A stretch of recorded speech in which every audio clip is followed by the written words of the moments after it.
I know why you're motivated by what you're motivated by. This bitch got motivation. Hi. Okay, this video is all about why I think you have the motivations that you do, or why anyone has their own motivations. Now, obviously, you can be motivated by in particular choices or events that happen in your lifetime. I'm talking about the stuff that motivated you from the beginning of your life. For me in particularly, that would be sword fighting. I love sword fighting, or staff fighting, or just hand-to-hand combat in general. By the way, this is a drunk video, so I will be very talkative. The drink for today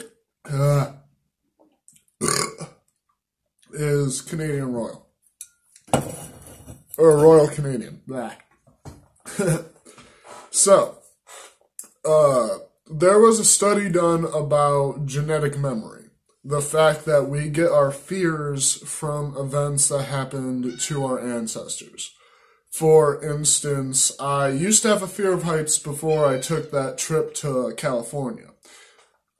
Little side note, as soon as I got on that plane and it took off into the sky, I looked out the window and all my fear of heights went away.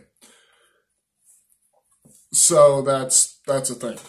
And I theorized that I originally had that fear. I've always had that fear, but I get it from one of my ancestors witnessing someone falling off of a great height, or just the instinct to stay away from heights due to our ancestors knowing what falling from those heights mean.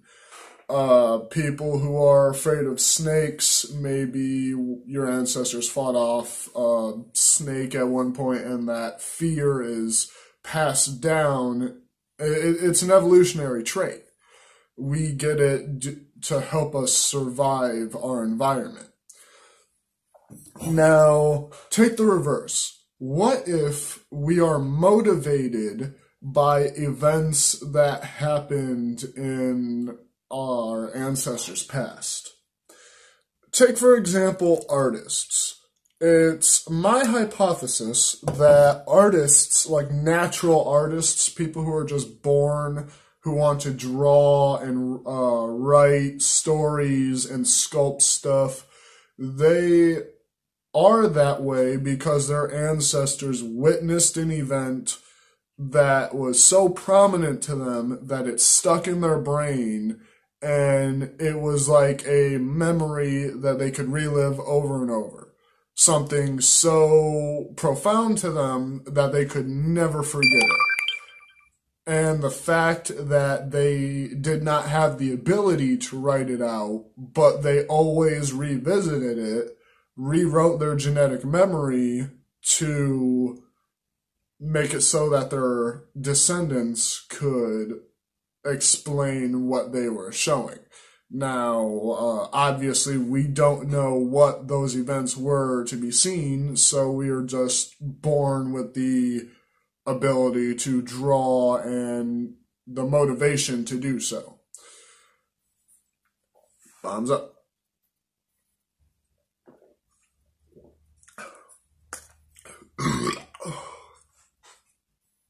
Let's use me as an example. Other than swordsmanship, which I pretty much would have to do a DNA test to see why I enjoy that so much. But let's take astrology. I am a big fan of the stars. And I don't mean like Taurus and Leo and Cancer. That's all bullshit. But I'm talking about actual astrology, the study of the stars, astrophysics, the study of, astrophysics isn't the study of the 4 laws of the universe, but I love researching into that. And all like the fundamental forces of the universe, for some reason, I gravitate towards. I love to research those things. Now, maybe one of my ancestors saw a solar eclipse or a comet shower, or perhaps one of them was lucky enough to see an aurora borealis. That would logically inspire them to, like, that would stay in their brain and they would have wonder about what's up there, what's in the stars, and all that kind of stuff. And that genetic memory would be passed down from generation to generation. Not as a recessive trait, because it's like not every scientist has a child who's a scientist, but it sort of stays within them and gets passed down as a recessive. I don't exactly, like, this is a belief for me. I do mix belief with facts, just like every human being does. No human being actually doesn't involve their own opinion. But